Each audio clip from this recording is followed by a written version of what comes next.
My guest at this time is a journalist for Forbes who specializes in the wacky world of professional wrestling. It's Alfred Konuwa. Alfred, thank you very much for taking the time to chat with me some more. Well, thank you for having me. And I just wanted to really put you over for yesterday's interview with Gabby Tuft. I thought it was great. I know firsthand that you had to do that on short notice because I was booked yesterday and I've never been so honored to be bumped because I just, I saw that and I learned a lot from the interview and I thought you did a great job. Yeah, no problem. I felt bad about it, Alfred, but I don't usually record at night. And I had just the whole process of how quickly it takes from booking to prep to recording to assigning these posts and these videos. And I was just fried, man. So I'm really happy we got to work it out and we can chat here this afternoon, man. So yeah, man, you are the Forbes guy. You are the business of the business. We had a big business call yesterday. Vince McMahon releasing the WWE Q4 2020 and full year-end 2020 earnings. This was the earnings call. What were the big takeaways? What grabbed you here out of all these numbers? That we are in the golden age of WWE's business, and this is going to continue into 2024. It's a weird dynamic because I've been watching wrestling my whole life. I can't remember a stretch of time where it was worse creatively and just an elongated period of being frustrated and not having a star. Like I remember the lean years in the 90s, but that's when we got Shawn Michaels and Bret Hart. So to me, that wasn't a struggling period at all. But from this standpoint, I think creatively it's not very fulfilling, but they're making so much money and they're set up to make even more. One thing that did stand out to me in the call is they really put over that partnership with Bad Bunny, which really seems to be something that they are taken by surprise with how well it's going. The WWE merchandise with Bad Bunny is selling very well. I think this is part of a blueprint to get younger viewers in. And they really mentioned Damian Priest. And you don't see that when it comes to earnings call, is them put over somebody who's such a young up and coming guy who's really only had one match.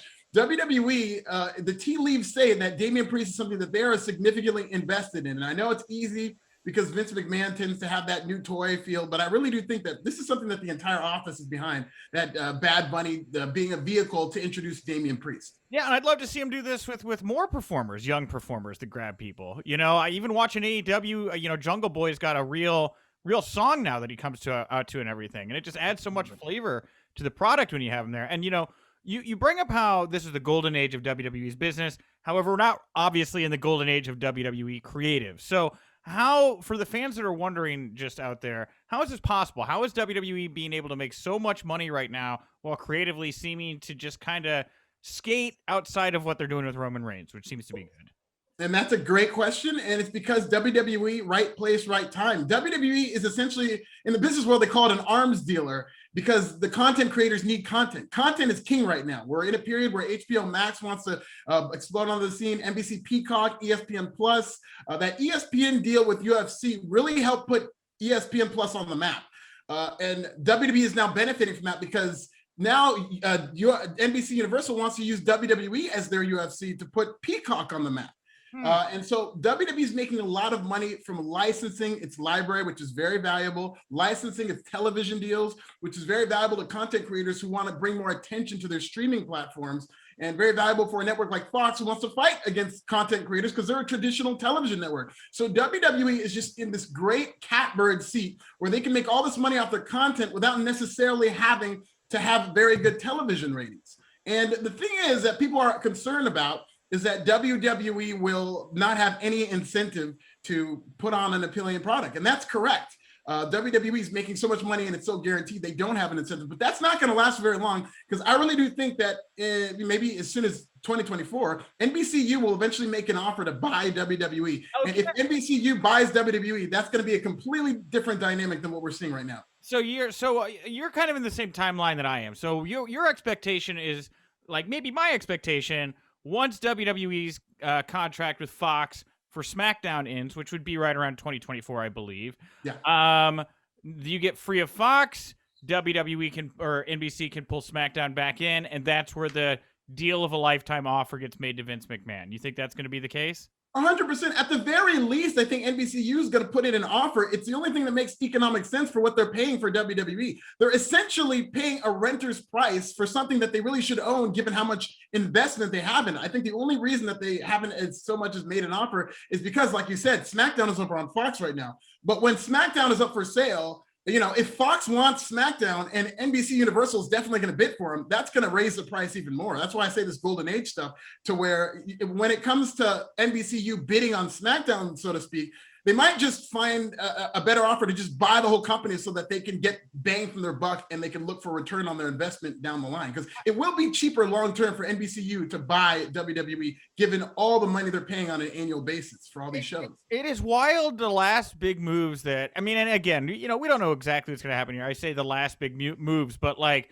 the way Vince is now playing these networks and these big conglomerations against one another, because had they not been signed to Fox right now, maybe NBC would be making that offer, but without the $1 billion they got from Fox, would they be getting as much, right? So you kind of have to kick the ball down a couple of years before you can make that deal. It's a real fascinating bit of business play just going on in general right now. No, absolutely. I kind of go back to 2018 when they were originally negotiating. I know NBC Universal wanted both Raw and SmackDown, but they could only afford Raw.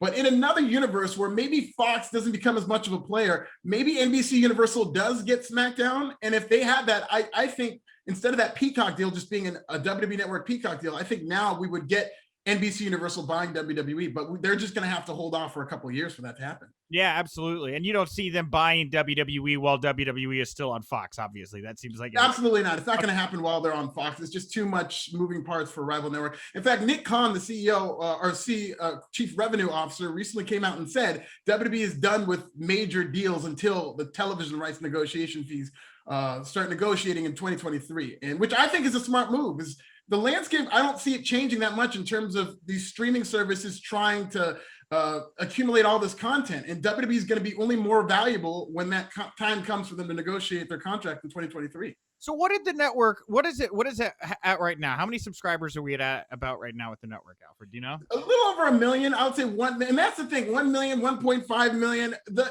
economics don't make sense in terms of NBC Peacock making money off this deal. They're not doing this deal to make money. They're investing in WWE to be a vehicle to get people to subscribe to NBC Peacock.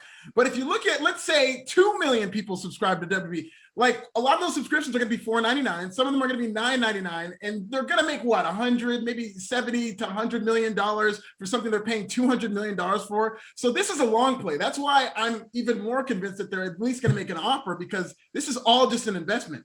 If this is a short-term play for them to make money, then they would look at it as like a 5-year deal and see how much money they've made. This is not about NBCU making money. It's about them making an investment to hopefully bring more people to their service. Now, one thing I've been thinking about, Alfred, is like hypothetically, right? Because again, you're right. Right now it's about 1 million, right? And how those people gravitate over or whatever. But they're going to be jumping into a bigger pool now where there's like 22 million Disney Plus subscribers or whatever it is. It's probably more right now, right? Yeah, a little more than that. Because WandaVision is awesome and you all need it, right? So anyway, so it really is. So it's great. Side plug, WandaVision is wonderful. But anyway, so you're gonna have WrestleMania here available to 22 million people that are already paid. They've paid for it technically.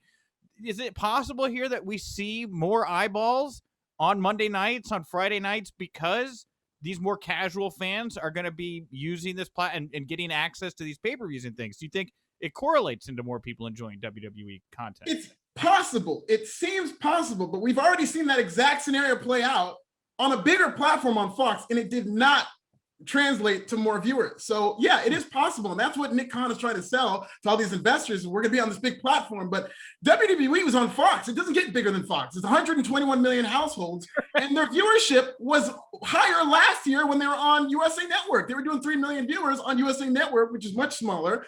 Fox, WWE SmackDown moves to Fox. Now they're doing about 2 million. Like, yeah, the ratings are up now, but they're doing less. And I'm not an apologist by any stretch, but it is a way different product from when it was on USA because of the pandemic and like. You're right. Yeah. But even before the pandemic, if you look at 2019, they were headed toward, I mean, obviously the pandemic accelerated that decline. But let's say before the pandemic, if you were to look at their numbers in 2019 compared to what they were doing on USA Network, it was really kind of the same numbers that they were doing. It's not like this platform on Fox, which is 121 million, which is so much bigger of a platform than USA.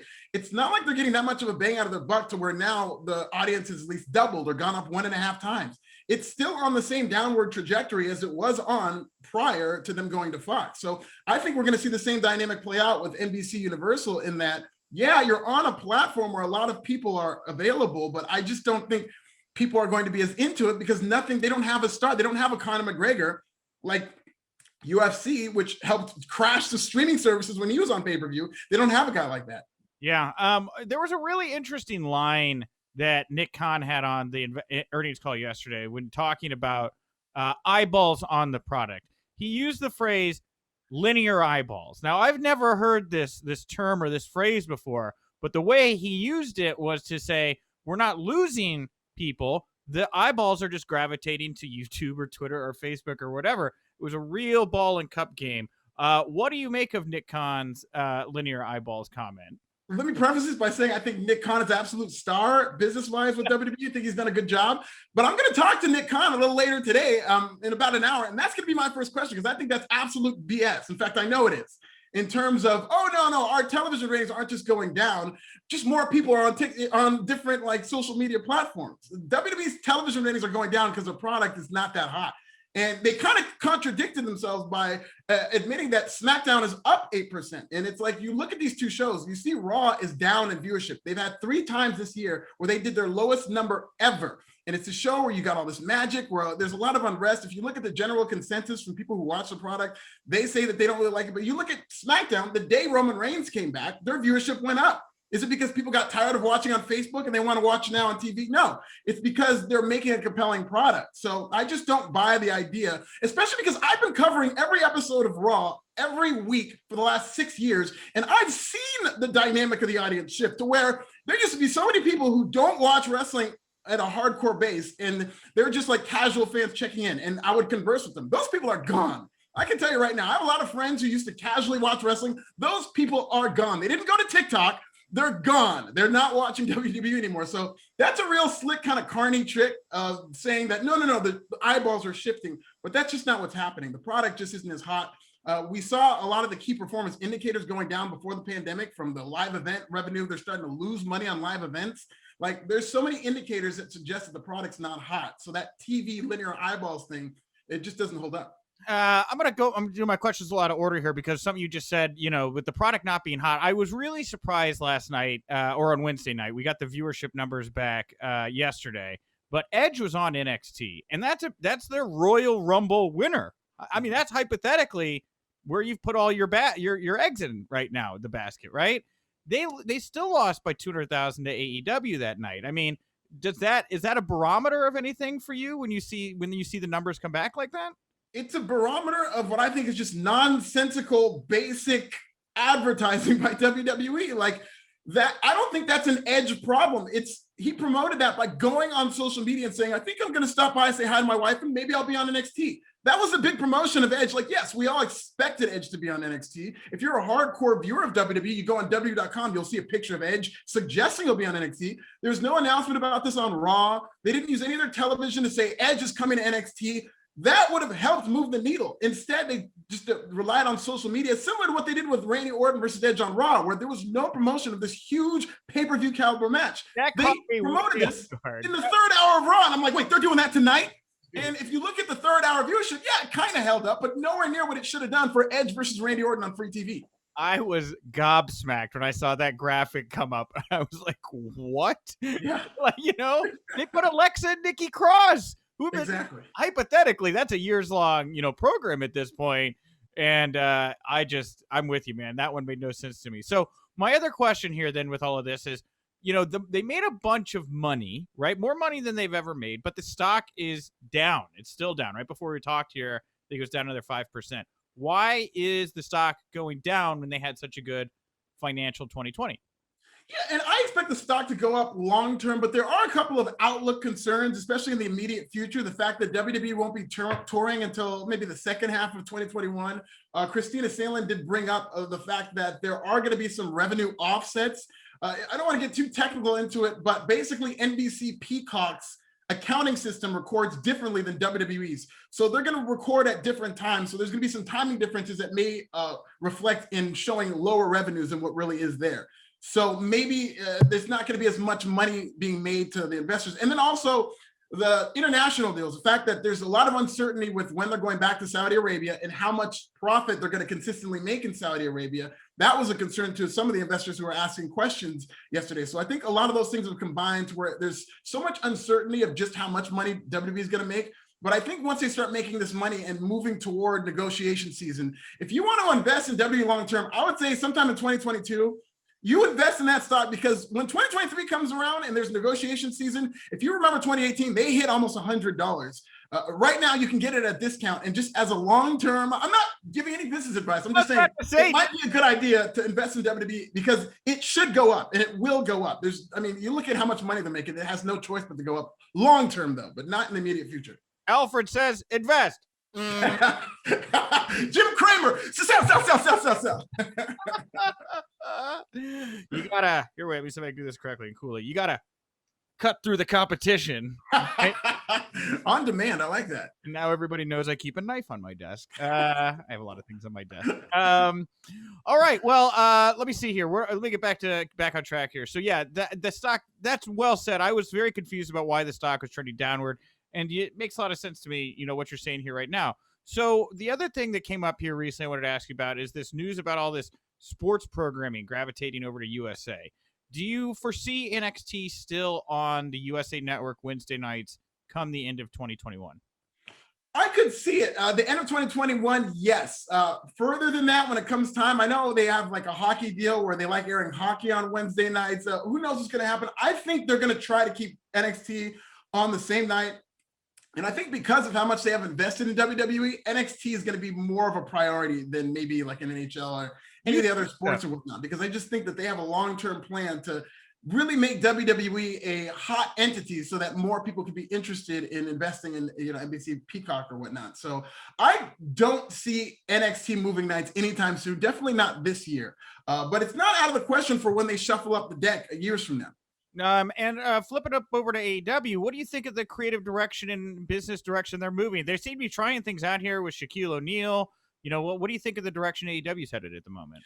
I like the fact that they're trying things out with Shaquille O'Neal. And the Shaquille O'Neal thing is AEW and TNT. It really shows that TNT is giving them a vote of confidence in that they're really all the way invested with AEW, because this is more of a synergistic thing where they're going to take one of the bigger stars on TNT, Shaquille O'Neal, and he's going to be on AEW. And he has translated to ratings. Like one of the highest, I believe it was the highest quarter hour they ever did was that interview, the weird interview where he got water thrown in his face, but they did like over 1 million viewers for that quarter hour. So I expect this match, because of the train wreck quality and because of the fact that it's Shaquille O'Neal, I expect it to do really, really well. It might be their highest viewed segment ever. And I think they're going to overachieve. I think Cody, I have a lot of faith in Cody. I think he's just the pro's pro. And I think he's going to know how to use the smoke and mirrors. His dad is a genius in pro wrestling. And I think he has those genes. And I think he's going to make it work with that segment. I do think there's going to be a lot of interest. And I do like that they're going that direction. What do you think of Tony Khan's business decision to incorporate Impact in New Japan? Do you think wise, foolhardy? What do you make of what's going on here at the moment? It depends on why he's doing it. We don't really know why. It's just like, I like the fact that we're in a new dynamic where it's kumbaya. I want to work with other people. I don't want to be too political. That's good. I think. Okay. Because the money in pro wrestling is about content, and you kind of have to be an arms dealer. It's not a pay-per-view business anymore. It's a content business. I think, and this is just pure, I don't know anything about AEW's business operations or whatnot internally, what they're doing. I think the long play might be to build an AEW streaming network and incorporate New Japan, Impact Wrestling, and have like an overall, because AEW doesn't have much of a tape library. There's very little value that they can get out of a streaming service because they've only been in business for a year. But if he wants to work with all these different companies and they're on this maybe, piece of the pie. Bring NWA. Exactly. Different, just like WWE works with Progress Wrestling and whatnot. If Tony Khan was to work with different wrestling companies for an AEW streaming service, I think that might be the long play and why he is working with New Japan and Impact Wrestling. I hadn't heard that. That's a really interesting take. I don't think. Yeah, this is just speculation. This is why I think he's doing it. I think he got this in mind, because if AEW is going to make the type of money that WWE's making, it's going to be on content. It's going to be streaming. They're not going to make this money on pay-per-view. All right. Well, that's a great final thought to wrap this up on, because it's a thought I'd never had. And that's a good thing, because you've expanded my purview of the world of professional wrestling. So thank you, Alfred. All right. With that, where do people go to find you, follow you, support you, all those great things, man?